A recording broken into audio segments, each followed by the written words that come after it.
Această emisiune vă este oferită de Aqua Carpatica.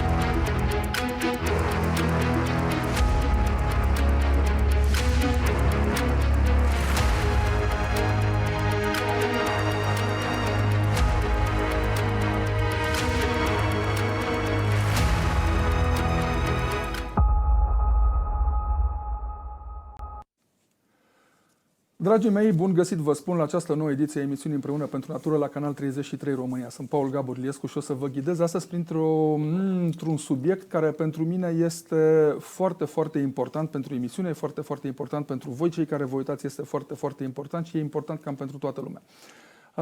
Vreau să vă întreb un lucru. Când v-ați gândit ultima dată cum de mai stă lumea asta în picioare?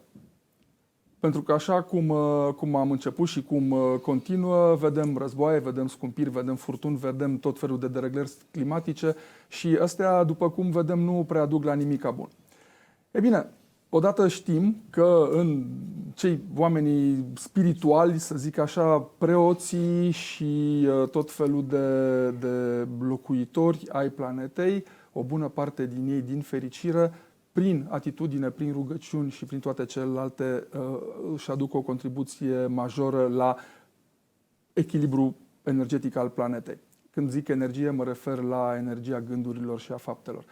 Ei bine, există oameni care fac și în mod concret niște lucruri și probabil că fiecare dintre voi îi știți pe cei care sunt în jurul vostru. Și mai există o altă categorie de oameni care sunt cei care gândesc global. Deci ei au trecut de a acționa local, au trecut de tot felul de pași și acum ei gândesc global.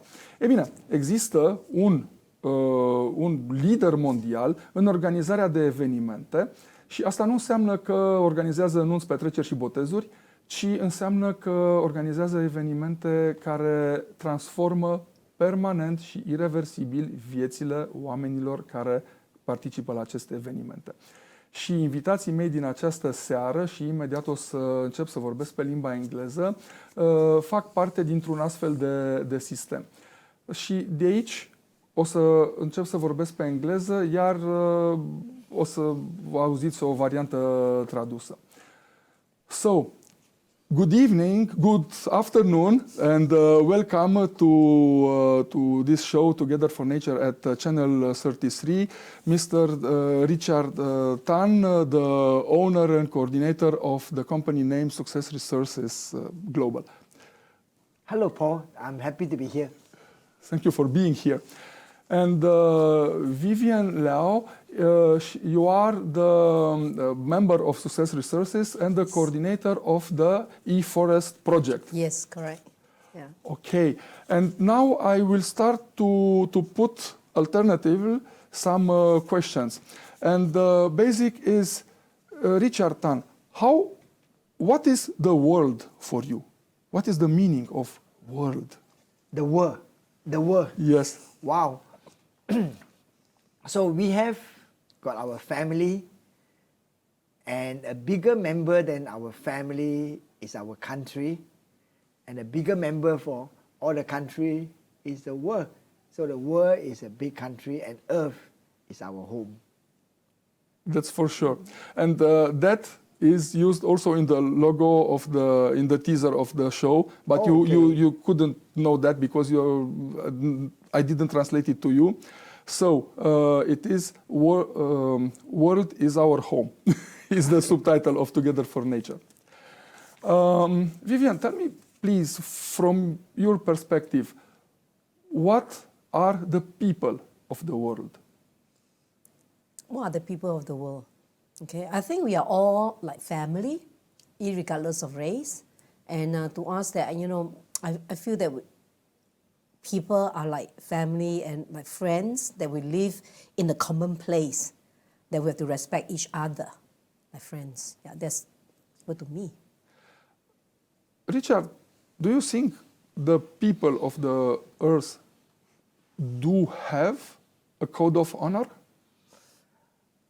I would say that over the history of mankind, human nature, the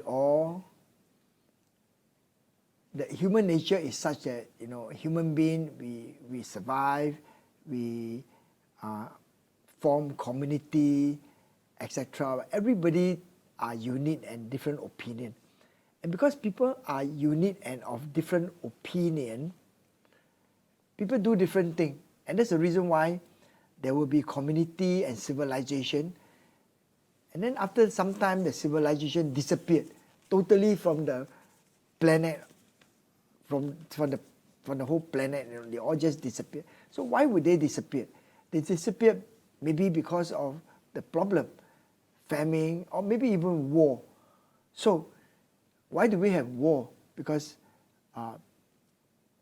the people don't agree with each other and they want more things.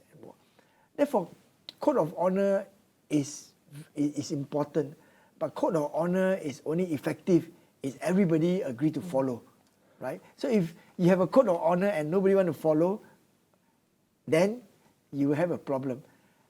And the code of honor, how the code of honor come about, must be, it cannot say this is my code of honor, you follow my code of honor. No, it has to be a code of honor that everybody come together and develop the code of honor together. And when they develop the code of honor together, they have an ownership of the code of honor, and there is a more tendency for everybody to follow.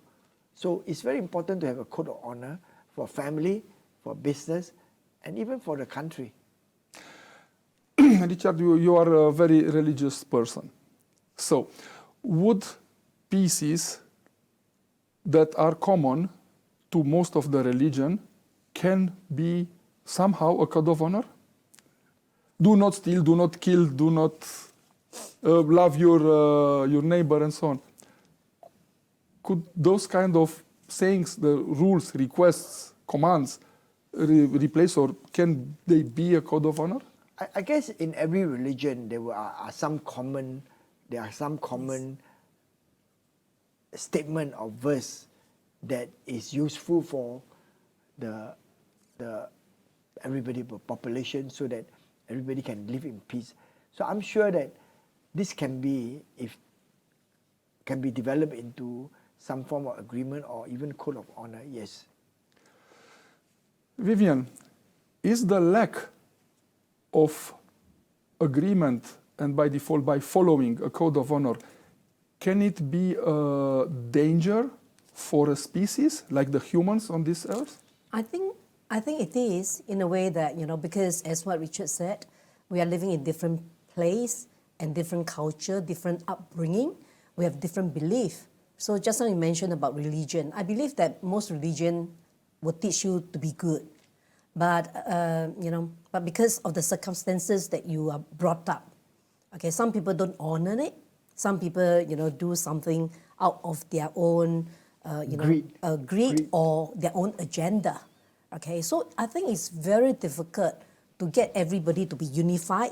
Okay, if they're through religion or through certain code of honor, to be really united. I think it's really depending on the upbringing and the education that these people have gone through. Yeah, that's how I look at it. Most conflict in a war, historically in a war, Yes. I know in the Second World War and in the First World War, many countries, especially in Asia, they try to conquer another country for resources. Yes. Right?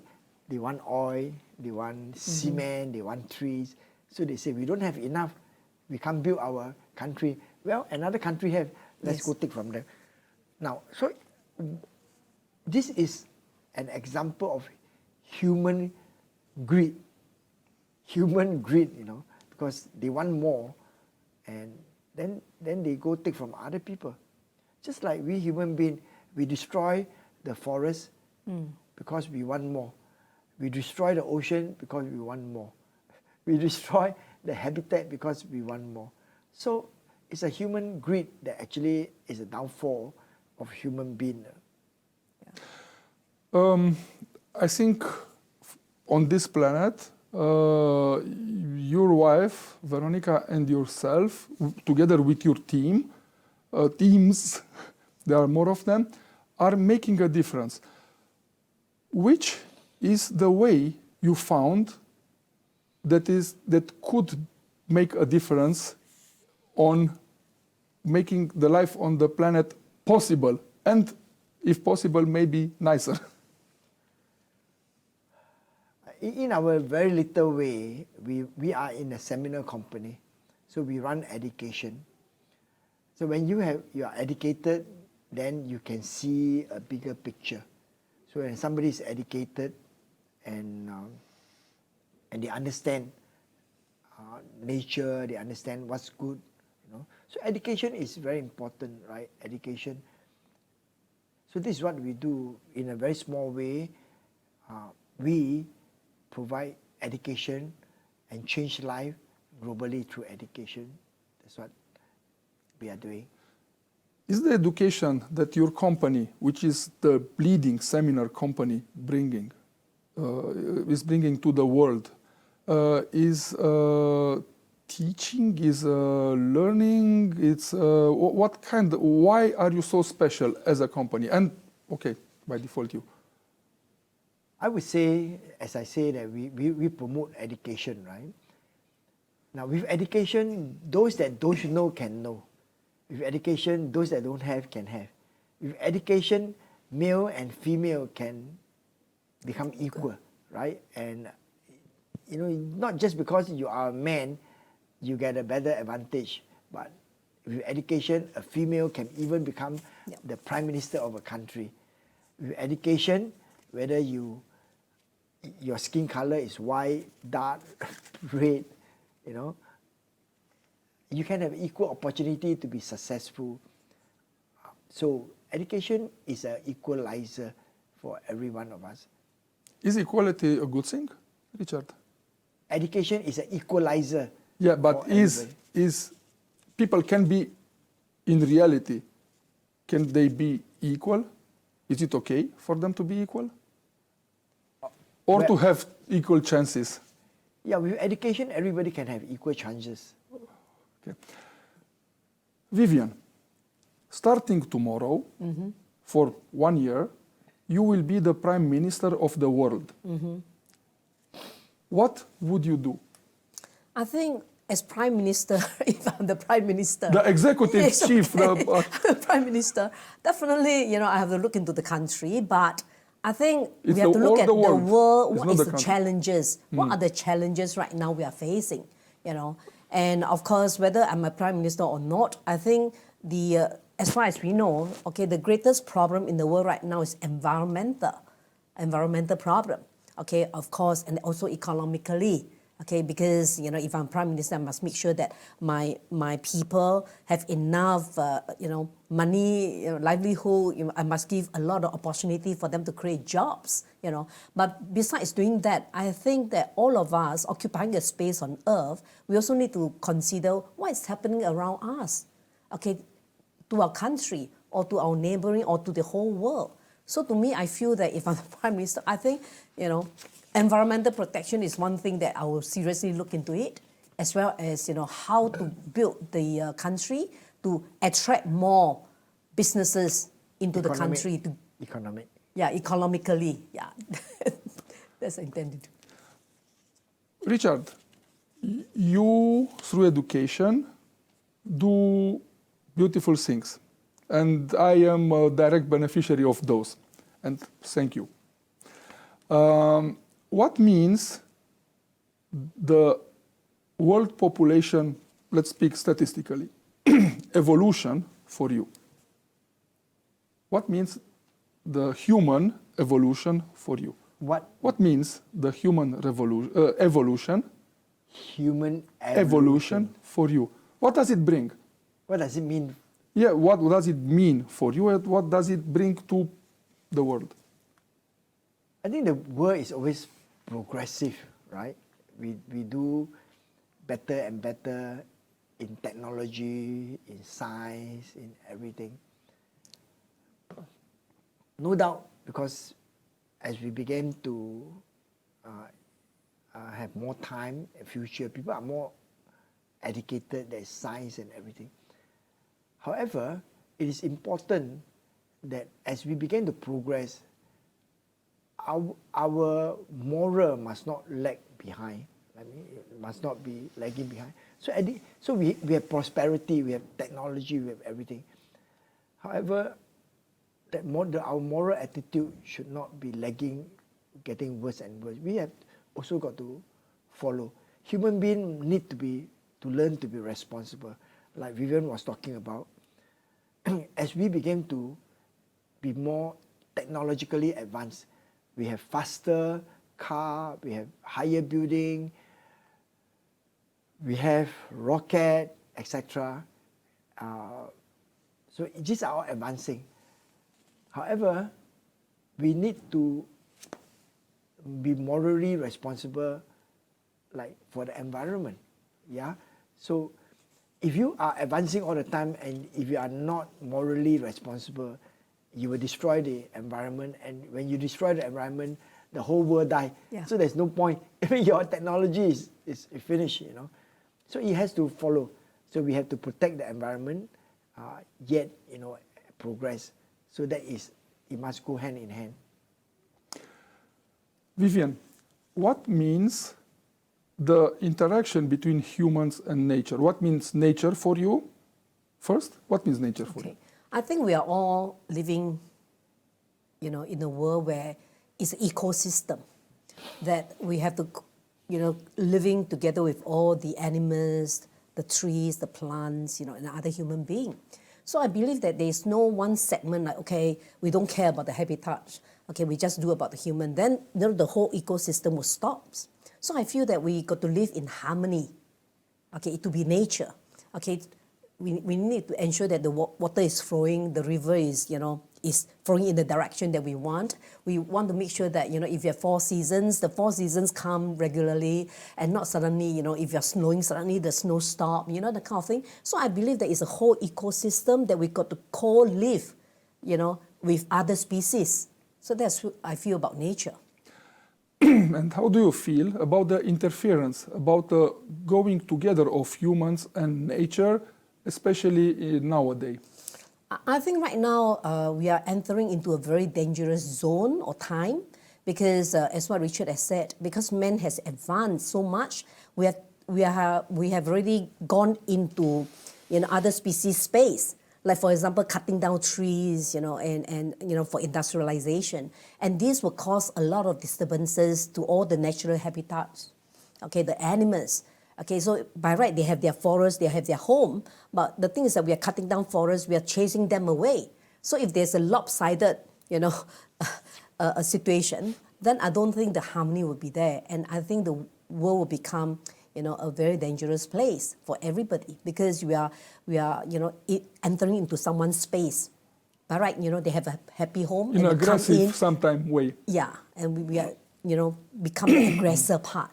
So I think, you know, we have to look into that, yeah, to keep that harmony. You said a little bit earlier that people are aware and they care. Honestly, after what I see in the real life, not all of them care. Yeah, of course. Yeah, I think it's just that, you know, it's not a matter whether they care. Some of them might be ignorant. They might not even know about it. You know, like for example, we talk about environmental challenge. You know, we know a lot. The tree cuttings has been a problem for so many years. I think even 20 over years ago, I knew that, oh, we have to go and plant trees. But to me, I feel that that's not my job. You know, what can I do as a person? I know that, you know, trees are very important to us, but how to do it? A lot of people do not know. And to them, they find that, oh, this is government's job. This is not my job. This is government. So I believe that sometimes it's due to ignorance that, you know, a lot of people, depending on their educational level, they might not know that we are infringing into some other space. So, you know, that cause the imbalance. That's how I feel. Yeah. Now, is it a real concern in the world for making something? If Richard, with his company and the crews he's coordinating, is doing the education stuff, the real high level, the highest level on the planet, education, and maybe with one of the deepest one. What are you, with the project you are coordinating, what do you think you are able to do? What is your direction? Yeah, Success Resources has been in the personal growth industry for 30 over years. Our mission is to change lives globally, and we found that over the years, yes, people's life has been changed. But the thing is that the environmental factor is a major issue. So we are thinking, what can Success Resources do as a company to take us one step further, a little further? And we find that, okay, if I'm changing person's life, but if they don't have a good environment, even how rich you are, okay, next time you might be walking around with an oxygen tank, you might not have the quality of life. So we're thinking how to ensure that, mind-wise, we can help you to grow, but environmental-wise, what can we do? What can we do to help? So we feel that, well, if that's the case, then we feel that maybe it's a small contribution from our company to come out, and we created this project called eForest. And the purpose of eForest, the mission is very simple. Let's get a lot of people, okay, to be aware of environmental protection. Let's all go out and plant trees, okay, and we give them an avenue that, frankly speaking, planting trees, you do not need millions of dollars. Okay, we can contribute a little bit on our part, a small part from everybody. It makes a big difference to the world. So we ensure that, okay, Success Resources as a seminar business, we help you to grow personally. eForest as another business, we are going to help you to be aware of environment. Okay, let's help to grow trees to help each other. Yeah, that's my passion on it. Okay, because I feel that eForest, we have a mission. Our mission is to plant 1 billion trees. And why am I so passionate? Because we know that a tree takes 10 to 20 years to grow. And the most important thing is that a full-grown tree gives oxygen to 2 persons to breathe every day. So we feel that, wow, if that's the case, if I'm able to get more people to plant trees, we are not just changing their life. It's about life and death. If you don't have oxygen to breathe, like 5 minutes, you'll be brain dead. So now you are not only changing lives globally, you are heading towards saving the life globally. Yes. Richard, tell me please, what is the history of the idea? I know that you studied a lot during COVID, this subject, and it crystallized, it took the shape of this project in some time.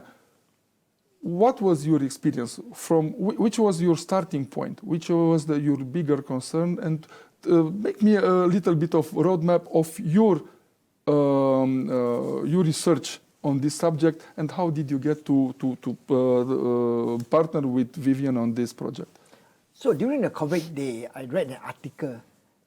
This article is about United Nations. They all come together, and they were discussing what are the biggest problems the world is facing right now, which is an annual thing, just like the World Economic Forum. They come together, and they identify many issues. Of course, the biggest problem, of course, is COVID. Then there's war, and then there's children, child education, etc. But actually, you look at the 10 biggest problems that United Nations identify. It's actually summed up to 2 problems. Number one, you got COVID, you got a war. COVID and the war actually eventually caused the world to have an economic problem. Now the bullet between Russia and Ukraine is not going to fly up to here, right? So we are quite close, but let's hope it will not. It will not. Yeah, you're quite close, but it will not like hit the people here. But what the war and do is, because of the war, the price of everything go up. Yes. Electricity Inflation. go up, oil go up, food go up. So when all these things go up, like for example, the price of oil gone up by 60% in my part of the world this year than last year, right? So it means that everybody in my part of the world, and maybe Georgie's part of the world, got to make 60% more money this year than last year to buy the same quantity of oil. So if you have made this money, that's good. Congratulations. Now, if you didn't make 60% more money this year than last year, then you're in trouble. So what does that mean? This is economic problem.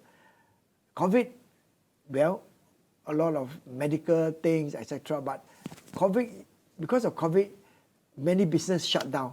When business shut down, country shut down, you cannot do business. When you cannot do business, what happened? You cannot earn. So what is this? It's also an economic problem. So the war and COVID actually is an economic problem, right? So that is the big, very big problem. The next problem is the environmental problem. Now, if there's a war, somebody will get injured and killed in that country. However, if there is pollution, if the atmosphere has more carbon and the temperature go up, you have flood, you have fire, and everybody around the world die. It's not just in that country. The whole earth will suffer when the ice in the North Pole melt. Everywhere will be flooded and everybody die. So that is it is a much bigger problem because it affects everybody around the world. So we have two problems actually, right? We have the economic problem and the environmental problem. Now, so this environmental problem are caused by deforestation. Trees are being cut down. Because trees are being cut down, there are more carbon in the atmosphere. Now, we cannot sometimes stop people from cutting down trees, right? Because they want to plant more things. They want wood for furniture. We cannot stop the lightning from striking the forest and then causing fire. These are all acts of nature. We can't stop them, but we can plant trees.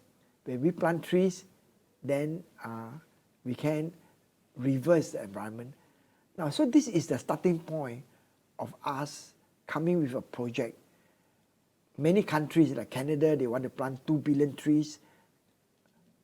China, they want to plant 70 billion trees. Pakistan, 10 billion. Everybody want to plant tree. Why do you want to plant tree? They want to plant tree because tree can reverse. Tree can absorb the carbon dioxide and give out oxygen, so that you can reverse the environmental problem. So we came out with this idea. Our goal is to plant 1 billion tree. 1 billion tree, and we came out with this idea called e-forest, which is a game, right? It's a game where people play, and when people play, trees are being planted. When trees are being planted, they play a simple game, and in the game you can also earn. So this is an idea that help create a global impact, because we plant tree. It's very fun because there's a game, and people who play the game can also earn. Now, we launched this a couple of months ago, not very long ago, just a couple of months ago, and now we are in 50 countries. 50 countries. Yeah. And we have planted more than 250,000 just trees. hit 251,000 this morning when I saw it. 251,000. Great. Yeah. So it's already effective, and it produces effects. That means that this system, let's say game that you organize, is bringing more trees on the planet, on their place. Let's say 250,000 trees, which is something. Yeah. Yes. Wow. Just a few months. Yeah, in just a few months. So, Richard, what I understand from what you say is that basically on this planet we have two kind of problems. Yeah. One kind of problem is you name it, refer it as economic. So they are the humans problem, because if humans will fail because of the economy, the planet will survive. Will simply go further. And the second kind of problem is the planetary, the world problem of destroying the environment. So, is this project of yours trying to make the people aware of that? Yes. So, Vivien, you are the project manager. Yes. In which way would the environment be impacted by the people that are made aware? They have an increased awareness over this subject through your platform. Yes, you know what eForest is trying to achieve is we are trying to build a big community, okay, through word of mouth, because I feel that we have launched this project just over a few months, and the result that we saw, right, that people are so willing to come in because they find that, wow, I didn't know I can plant a tree, I didn't know I can help the environment, and we all know that forests are lungs for the earth. Okay, so they know the importance. So eForest not just come in just to plant tree as a mission, but we want to come in as an education. Okay, as a platform that we are able to send out the signal to let everybody knows that each of us, okay, regardless of who you are responsible to take care of the earth. Because whatever we are doing now, we are just trying to leave behind a better world, a better earth for our next generation. I have 3 grandchildren. Richard has 4. So to me, it's even more important because I feel that, wow, they are only like 5 years old. Okay, the oldest one is about 7. So I was thinking, wow, what type of earth are we leaving behind for them? So if we can do something right now and we are able, through our concerted efforts, everybody having the same mission going out, to plant trees, then I think that is a very, very powerful force, okay, that we can go through like commoners like us. We are not, politician or whatever. We are just a common people. And if we get all the common people, concerted efforts and understanding environmental protection is so important, don't you think that is a powerful force that we are able to change the world? Okay, so that everybody, regardless of which country you are in, that is your responsibility. That we have to go out, at least go and plant 1 tree, okay, to let 2% have some oxygen to breathe. There are countries, we are so passionate about it, Yeah. There are countries where, in order to get married, you have to go to plant some trees. Yes. Oh. Yes. Which country is that? Yeah, which country is that? I will make my homework and I will tell you. I think Israel is one of them. I'm not sure, but I think Israel has this. It's a tradition. I don't know if it's law. Yeah, but it's a tradition to do that. Maybe to me, I feel that if they are what they are doing is, tree symbolizes life, growth. Okay, so maybe it's like a relationship. It's like planting trees. You want to let it grow, from strength to strength. Maybe Israel, it's quite an arid country, so it will be an arid territory if they wouldn't do huge. And when I say huge, it's really huge amount of effort and money put in it to keep it green. So in their case, it's a matter of survival as well. Yeah. But now I have another question. Richard, Vivien, you are not looking to me very farmers. How do you manage to plant the trees? Okay, this is a very good question, right? Just like when we organize seminar, we are not the speaker, but we make things happen, right? So we invite Blair Singer. He's a world best in that area. I don't go and do it. So same thing for eForest to plant trees. We come up with the strategy, the concept, and the IT, the platform, the infrastructure, the idea. But we work with professional NGO, non-government organization that specialize in planting trees. Right? So we work with 2 NGO. One is in India, one is America. So together, they plant about 1 billion trees, Yeah, a billion trees already around the world. They are planting already. And tell me, this billion trees, for me, a billion trees is a billion trees. A billion by itself, it's a big number. Where do they plant? They are based, I understood, one of them in India, and they are NGOs. So no profit, just work, maybe some stuff that they have to, they need to make their actions, and work. That is for me an NGO. Okay, and the other one is based in America. California, yeah. In California.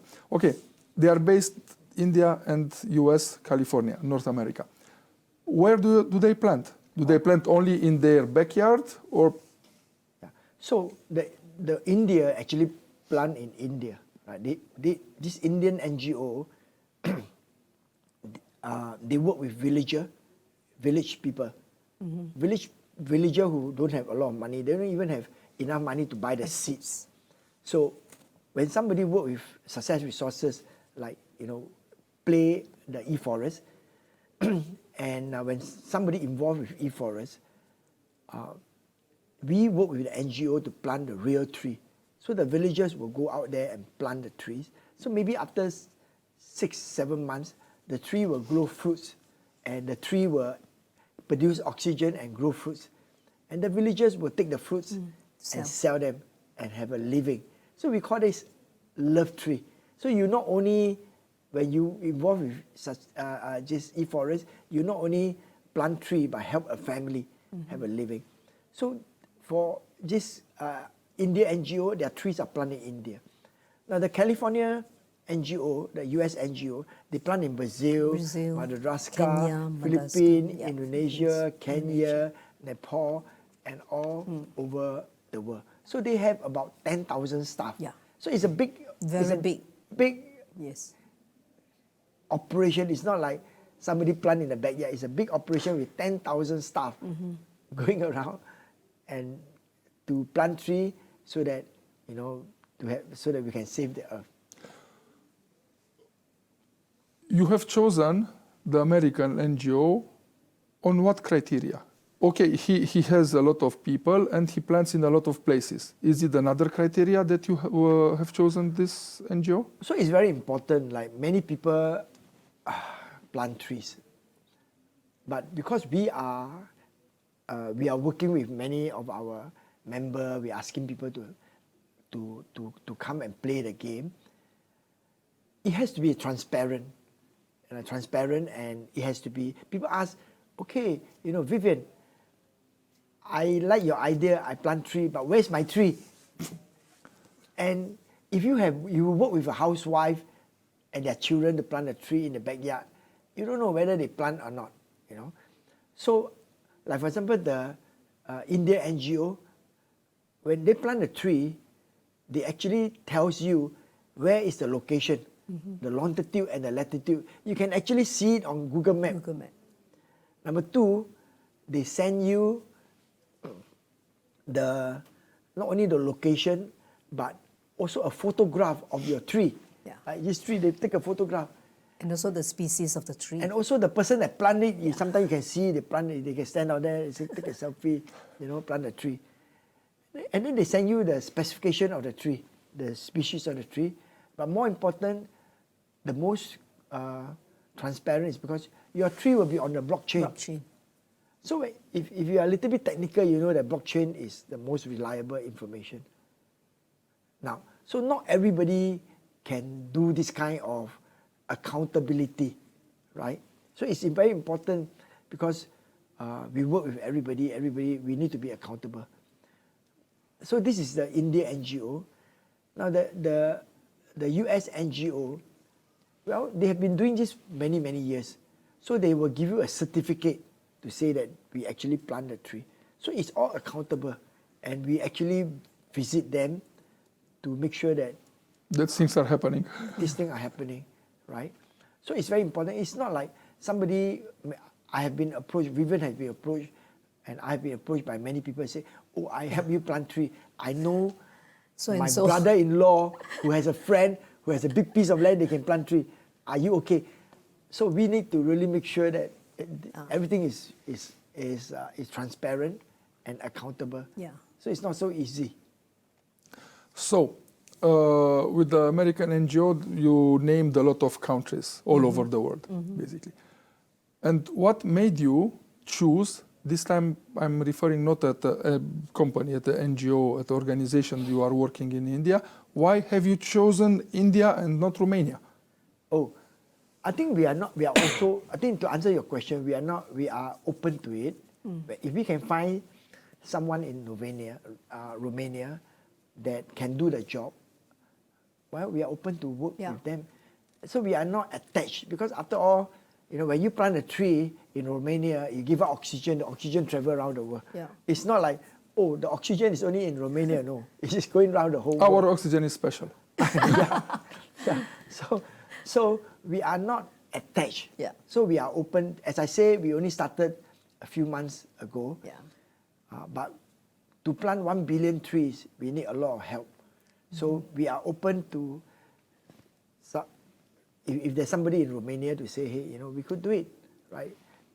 And we are open to discuss. I have some ideas, and I will. Yeah, because I think it's very important when we work with either the organization that plant trees or NGO.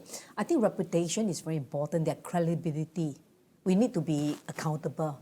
So, we have a lot of people recommended us that, they have some friends, who have a plot of land, they can plant trees for you.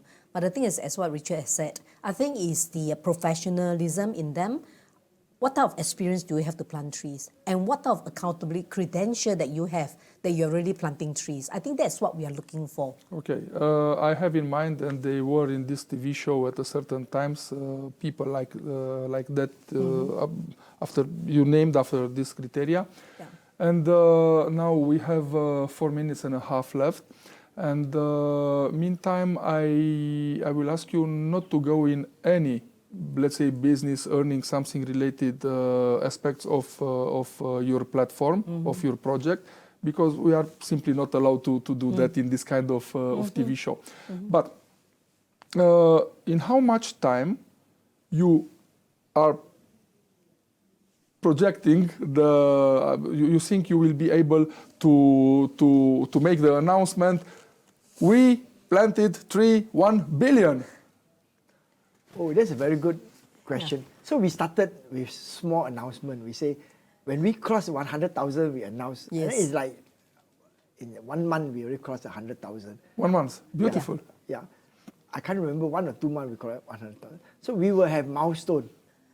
So our next milestone is a million. And then we have a milestone, we are announcing it all the time.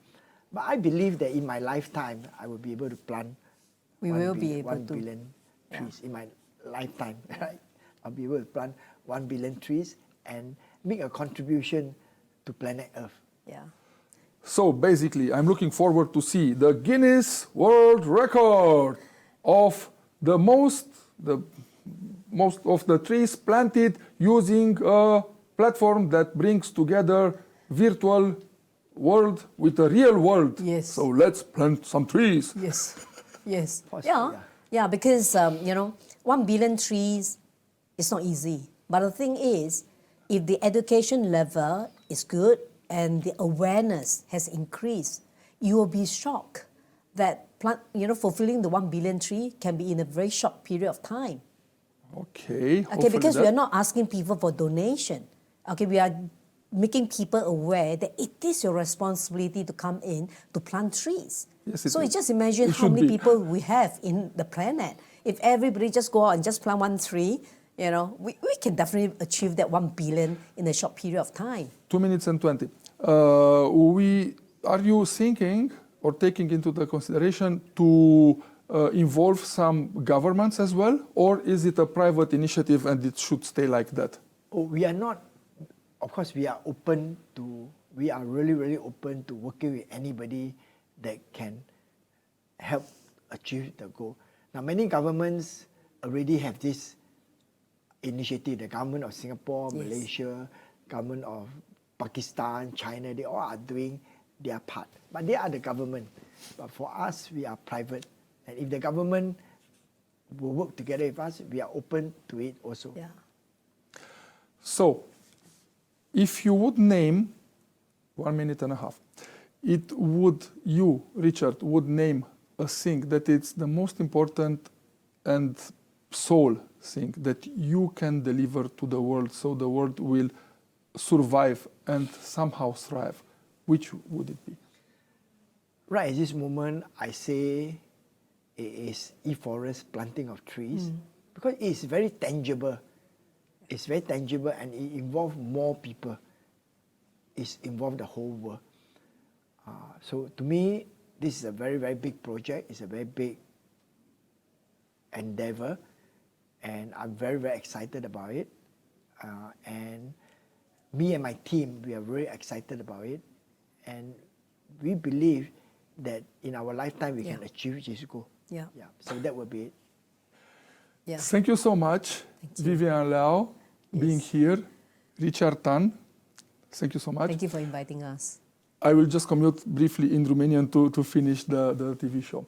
Dragii mei, da, deci cam așa arată niște oameni care influențează la nivel global ceea ce se întâmplă și, într-adevăr, ei schimbă vieți globally, cum spun ei. Deci, da, le schimbă, într-adevăr, și efectele muncii studenților lor sunt cele care contribuie la a ține lumea în picioare așa cum este. Poate ați știut, poate n-ați știut, dar acum știți și nu puteți să mai spuneți că nu știți. Iată, este un proiect care merge direct și leagă lumea virtuală de lumea reală și o acțiune pe un calculator sau telefon poate face, produce, ajuta la plantarea unor arbori în lumea reală. Le mulțumesc încă o dată invitaților mei, mulțumesc producătorului emisiunii, Roxana Ioana Gabor-Iliescu, mulțumesc sponsorului emisiunii Aqua Carpatica, mulțumesc colegilor din regie, vă mulțumesc și vouă și să aveți o duminică plăcută mai departe. Ne vedem pentru o săptămână. La revedere!